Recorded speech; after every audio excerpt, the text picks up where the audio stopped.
Hello and welcome back to Sweat Capital. Today we are very lucky to be joined by Flavia from Fleet Space Technologies. Flavia is co-founder and the CEO. Thank you for joining us, Flavia. Thanks for having me. Thanks, Flavia. So our first question for you, and a question I'd like to ask all our guests is, what was your first ever job? As if there's often a good story behind it or something you might have learned. So we'll start there.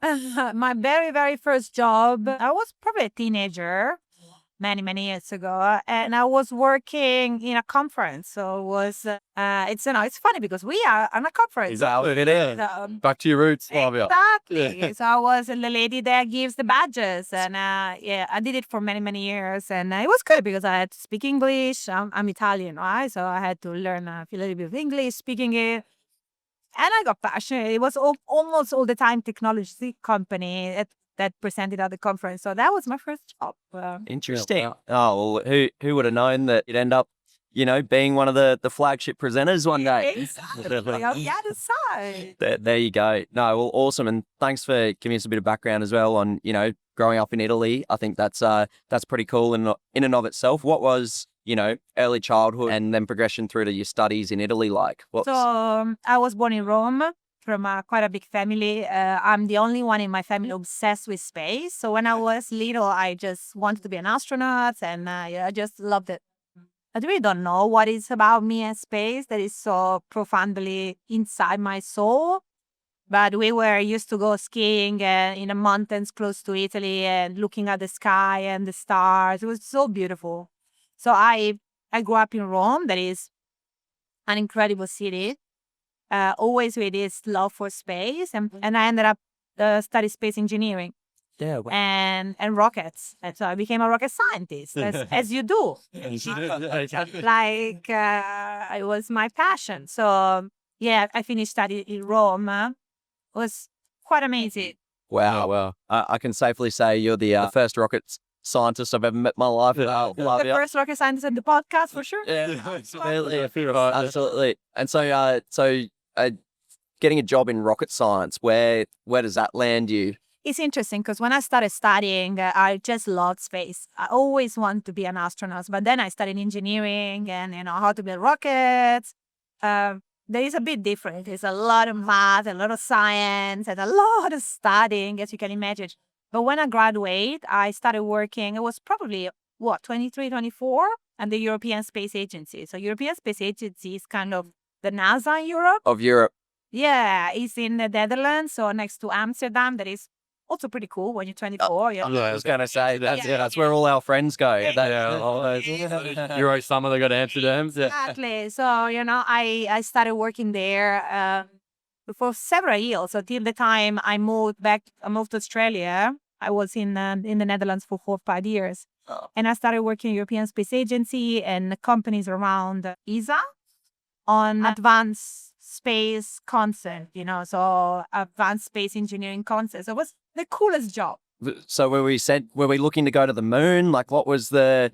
Yeah, things like that. Like, how do we go to the moon? How we build the rockets? And I was managing a rocket facility, it was all incredible for me. Yeah, well, and then the move from the Netherlands to Australia. I guess what was the idea behind that? A man. Really? This is like the romance part of the journey. I actually fell in love with a man, and he was from Adelaide. So we met in the Netherlands, and that's why I moved. It was nothing related to tech. So I came to Adelaide because he's from Adelaide. I came to Adelaide 13 years ago, more or less. At that point in time, guys, you need to think that in Australia, there is no space agency yet. Okay? Oh, really? So at that time, there was no space agency? Zero Really? space agency, Yeah. no space startup. With my background, you had to work in defense, but I couldn't because I was an Australian. So when I landed in Adelaide, there was nothing for me. So, I was coming to do all these amazing space projects, and I was a mom. So that was hard work. What's harder, the rocket science or being a mum? Being a mom. Rocket science is easy. So Adelaide was kind of changing quite a lot in the past 10, 13 years, 10 to 13 years ago. More focus on startups, more focus on deep tech. I just wanted to keep working in space. So at that point in time in Silicon Valley, we're talking about 10, 12 years ago, in Silicon Valley, company were raising a lot of money with the space technology. Of course, there was SpaceX, Yep. but there were companies like Planet, Inspire that were building small satellites and raising so much money with it that I thought that's pretty cool. Yep. Yeah. You know, but a space technology startup in Adelaide, Yeah, I was going to say, it's hard. It's a space hub, all the tech hub. Like, it's a long way from everything. Yeah. so that was a little bit of a challenge. Also, I mean, you guys know that the venture investment in Australia is really booming the past 10 Yeah. or 15 years. It's quite new, you know. It's come We a long got way. amazing companies like Canva, Wallex, and it's incredible. Yep. But Yep. it's been the past 12 years. So Yeah. take me back then to how founding, Fleet Space came about, because, you've clearly been a high performer for a lot of your life. Like, I think we haven't covered it off on the podcast yet, but you're a professional basketballer. yeah. Like, so you clearly had a bit of a winning culture about you. Energy. Winning energy. So why did you take on space? And, well, like, you've sort of given context to that, but why Fleet Space? And yeah, where did that opportunity come about? So when I was in Adelaide, it was very hard for me to find a job because there were no space companies. The space agency wasn't there. Space was not a thing 10, 12 years ago. I needed to find something else and really didn't want to leave my space love. And I thought that was an incredible time to build a space company. So I met my co-founder, and he's a serial entrepreneur. So he said to me, maybe we can build a company. And I had no idea what that meant. I was like, what do you mean? Like, build a company? Like, Exactly. as a what? That doesn't have agency in it. Yeah, like, doesn't have any, who pays your salary? Like, no. He was used to it because Matt, he was a serial entrepreneur. He has built several businesses. So we spent time building a startup before Fleet called Launchbox. That it was we were launching kind of small satellites on stratospheric balloons for schools. So it's Oh, very wow. exciting. Testing it on your kids. Yeah, exactly. So this is a few hours to take photo of the Earth for schools. That it was pretty amazing with a GoPro. So that was pretty cool. That's very cool. And then we had an idea of so what if we build satellites to move data? So telecommunication satellites, very small, for industries to change the way industries operate in remote areas. So we started Fleet. I was pregnant with my second daughter, so I remember that was 2015 because Fleet was 10 years old last year. Yeah, wow. And we started Fleet, and the first year we were just me and him, and 25K of grants, and we started building a satellite, and it was just two people in a garage, Yeah. totally. In okay? Adelaide. In Adelaide, exactly. Yeah. But we did well. Like, he knew business, I knew satellites, so we came together. And after 1 year, Blackbird, that is Australia's biggest VC fund, reached out to us, and we said, we got this idea of having a constellation around the world to move data for industries, probably resources. And they invested $5 million. That for me was like, Wow. wow. Yeah. So you know what I mean? Now, if I think about that was probably 8 years ago. Now I've raised 300 million. So now thinking 5 million was not. But at that point, he felt like everything. Oh, huge milestone to raise that first 5 million. Yeah. So would you say the first 5 million, in terms of how it impacted you as an entrepreneur, was the most significant?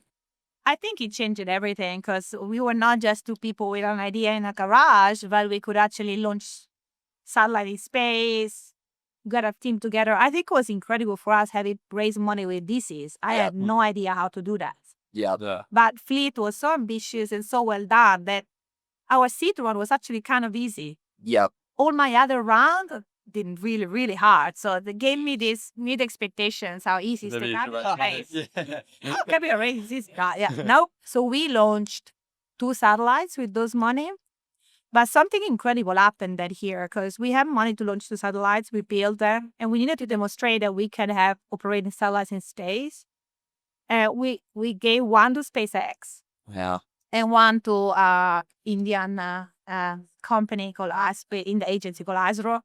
And that were delaying. SpaceX now doesn't delay any launch. Yeah. They are on time, Never miss. never miss. Elon. Elon is like God. you know? Yeah. Have you ever met Elon? Yeah, several times. Oh, yeah, oh, yeah, wow. Yeah, Far yeah, out. yeah. He's. I don't think he knows who I am, but I know. Yeah. So we were launching at the time. SpaceX had delays. It was just a little bit before they made it perfect. So we have finished the money, waiting for them to launch, and our investors were not giving us more money because they were waiting for approval. So there is another rocket company in New Zealand called Rocket Lab. Yeah. Oh, yeah. A Kiwi entrepreneur that now is competing with Elon. He was launching his first rocket. So I called him. I was in San Francisco and I said, hey, I really need to launch something, otherwise I'm dead. Can I launch into your first time launching rocket? And Peter Beck, that is the founder, he said to me, how much money do you have? Launching a satellite in space costs between 500K to a couple of millions, okay? So it's not. And I said to him, I've got zero. And he said to me, if you can bring me 2 satellites in 10 days, I'll do it for $100. For how much? $100. $100. Okay. So There's a 99.9% discount. That's yeah, that's like a great discount. Come on, Peter. Arm's length transactions, please. That's Because for him was like, oh my God, this is like my first launch. I don't even know if it's gonna work. We built satellites in 10 days. We put it on a luggage from San Francisco to Auckland. We gave it to him. The rocket launched, worked. The satellite got deployed. The satellite worked. And we raised more money. wow. What a story. So you pretty much were dead, like for all intents and purposes. Gone. And then you've reached out. Did you know Peter before that? Not really. Or not really? You just need Rocket Lab, probably is the company. Yeah. Far out. Are you still in touch with Peter today? Yeah, good friends. Yeah. Well, yeah. It's amazing. There's help funders. That's the thing. Like, it's quite amazing. Yeah, wow. And so you mentioned you've raised, gone on to raise more money. I also think one of the key things in preparing that I found fascinating, and it's fitting because we're here at the Future Minerals Forum, was you won a key customer in Rio Tinto. Yes, as first customer, really. Okay. It's amazing. So what are Rio, as a customer, what are they paying for? And why do they choose Fleet. Fleet? Yeah. So what we're trying to do with Fleet now, to put a bit more context on all this crazy story, is we want to accelerate exploration, okay? So exploration is a long process. It takes 12 years to 15 years to find a deposit. It takes a long time. We have done 5 million drill holes as a society in the past 10 years, and 0.1% of them found a deposit. So it's not just, it's inefficient, it's slow, very expensive. Like one drill hole costs $1 million. Yeah. Okay, so you do the math. I've got to recheck my share portfolio as you're speaking, Flavia. Do you agree? Like, it is insane. But this an industry has never been under pressure like now. We need to find so much mineral in the coming 10 years that something had to change. So our vision is and was and always will be that if we could accelerate that to find deposit, not in 15 years, but in a couple of years, that would have had a major impact on humankind, right? So when you have a tenement in exploration, to understand what is underneath on the ground, if there is a deposit, either you drill or you try to do some studies on the terrain, but everything takes always such a long time. So we've started building sensors that you put on the ground to measure a lot of the ground's behavior, like seismic waves or metallurgy signals or gravity, so that all this data gets sent to the satellites. The satellites send it to the cloud, and in real time, we can build a 3D map of the subsurface. Wow. So if the crew is in the field and in real time, they know if there is a deposit or not, they can make better choices. Because 99% of the time, the deposit is not there. And, because they are, in special location, right? Well, yeah, the amount of times that you hear of, they'll do the pre-feasibility study and then Next study. I sort of go, all right, when are we digging and when are we finding what we're after? So making that more efficient, not only does it save capital, but I imagine the time as well. Enormous amount of time. Yeah. So we build all this technology, sensors on the ground, sending data in the constellation of satellites, sending data in the cloud so that you can build this AI system, then bring all the data together. So if you look at all this complex, technology, that you was a kind of the 10x that you need to change Yeah. exploration. So Rio Tinto, when you're a startup and you got your first customer, such a big company, it's very rare. Like most of the innovators that use your product first, that they're just Yeah, exactly what I was gonna say. it's at next door, it's pushing Yeah, coffee next door. But for them it was so dramatically different. Like they were like, oh, listen, we don't know if Fleet is gonna succeed, but if they do, We want to be. more changing. Yeah. So the first time that we deployed with them, it was terrible. Like, Really? yeah, no, I mean, it was shit. Okay. And then we still laugh about it. Like we were in Nevada. It wasn't terrible. I think he proved the point. Yeah. They deployed our technology next to existing technologies. And we were like so much faster. But, we didn't have a very fancy sensors. It was connected to a battery car. It was prototypes. Still a long way to go. Yeah.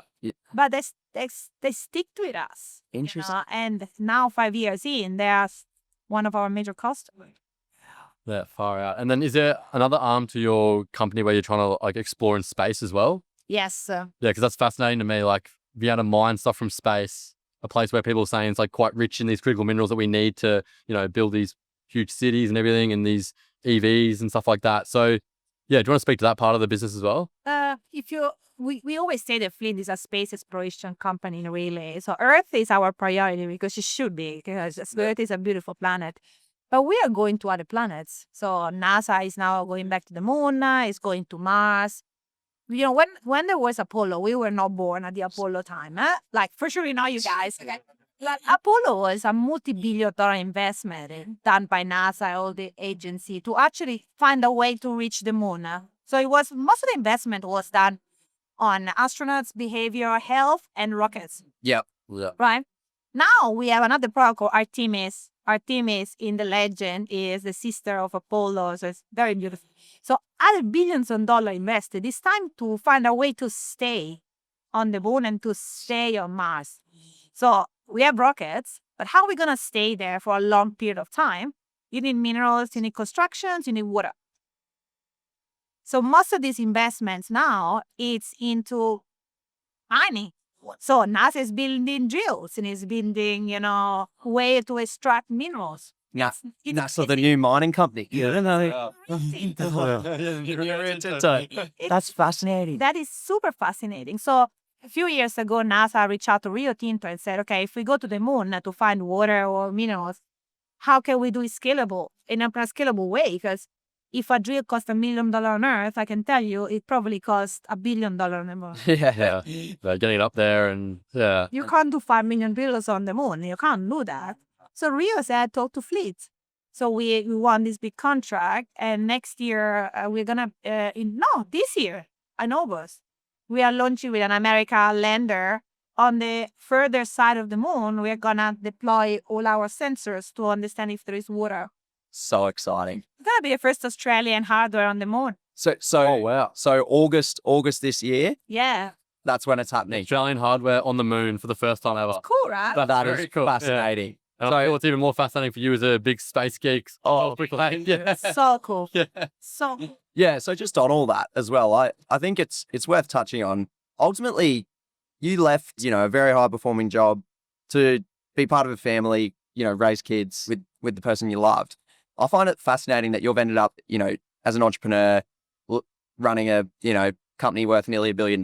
Like that in and of itself, because that level of ambition wouldn't have been apparent when you made that choice. It was almost as though you sort of had flipped the switch off. Family, Yeah. It's like we give. The reality is that you can do it all. That's the thing.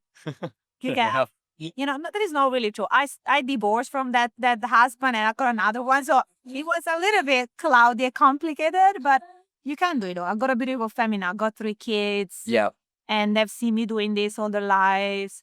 But I agree with you. Like my choice to come to Australia was a personal choice and maybe prioritize family. But straight away I went to an even bigger ambition. Yeah. Wow. That's cool. No.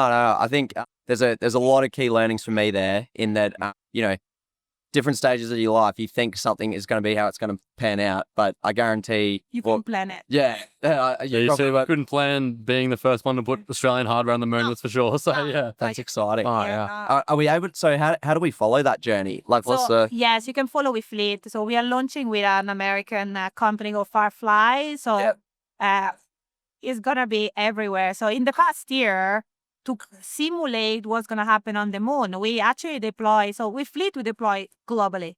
Yep. We have customers from Canada to Chile. And of course, we are today in Riyadh because Ma'aden. This is for the Yeah. flagship products that you for the mining. But on Earth, there are 5 analog places that represent the environment on the moon. So in the past year, we have tested in those places, like the glacier in Wyoming. We went to the Arctic, Yep. and then we went to the lava tubes in the island next to Spain. And tomorrow, I'm flying to Antarctica. Oh yeah. So From Riyadh. from Riyadh. What a Such a natural progression. yeah. It's the middle of the desert, it's the middle of another desert, but a very cold one. Yeah. It's so fun. Yeah. How many suitcases have you packed for this trip? It's quite complicated. Yeah. The temperature is quite different. I just came from holiday, and on holiday we went to the Arctic. Yeah. So I cannot believe that in the same 3 weeks I will be in the northern part. I was in the northern part, then in the desert of Saudi, then in Antarctica. So Antarctica is massive and is very unexplored. So we are going with Team Jarvis. Team Jarvis was Australian of the year, so it's gonna be and is the most incredible Antarctic explorers. Has done 30 plus trips. He's an Australian. And what we're trying to test, because the moon is, when we put sensors on the ground, we measure vibrations and a lot of activities of Earth. But the moon is not so noisy. It's actually quiet, silent in a sense. There are no cities. There is no movement. There are no rivers. So Antarctica is very similar. It's quiet. It's a land with a big piece of ice on top of it. So we're going to fly to Cape Town, get all our equipment, fly in the middle of Antarctica, stay there for a couple of weeks and deploy around the lake to create the same environment of the moon. Wow. So we have done deployments everywhere. So it's amazing. It's beautiful. Oh, that'll be fantastic. And so in terms of, the future for Fleet, what's the big ambition? Obviously, you've got that big milestone in August to be the first Australian company to land hardware on the moon. What's next? the North Star? Yeah. So on Earth, of course, we focus very, very much on making sure we support all the explorers in the world. Now in Ma'aden, for example, we are doing the biggest exploration program ever done Yep. in the history of time. So it's incredible.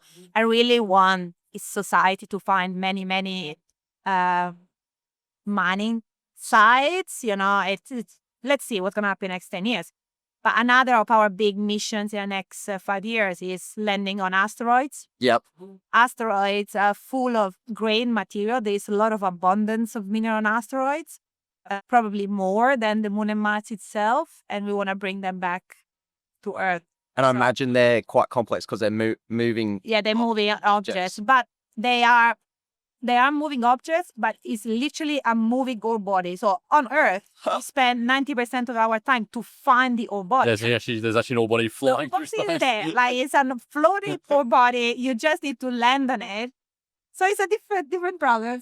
Well, So, I guess, whoever solves that though, like the amount of minerals you could bring back if you were able to do that. incredible. Yeah. And like that would almost reshape commodity markets Yeah, on Earth. Like it totally. would be totally transformative. Yeah. And it was really hard before Elon created Starship. We really need a big rocket to bring things back. But now the big rocket is Mate, is there. So it's already, far out. Fantastic. Pieces are in motion. Yeah. And so, look, thank you so much today, Flavia, for giving us, the story of yourself being a rocket scientist at the Aerospace Agency to, being the CEO of a company that's worth enough. Seriously, we're privileged to have you on. One question we like to round out our discussions with all our guests is, if you think back to that, nerdy young girl that I still am. that you still are. Okay, so let me rephrase. Tell her. Yeah. What would you tell her? it's funny because I would tell her to think bigger than what she's thinking. I think if I could go back to her, I would say do 10 times more than what you think, because it will happen. So if you think one will happen. If you think 10 will happen. So I will look at her and say, you think you are thinking crazy stuff now? Multiply it by 10. 10. It's going to happen. Oh, well, great advice. Thank you. And yeah, Thank you, guys. Yeah, we look forward to following the Fleet Space story. Follow us. August, we're keen. Go. Awesome.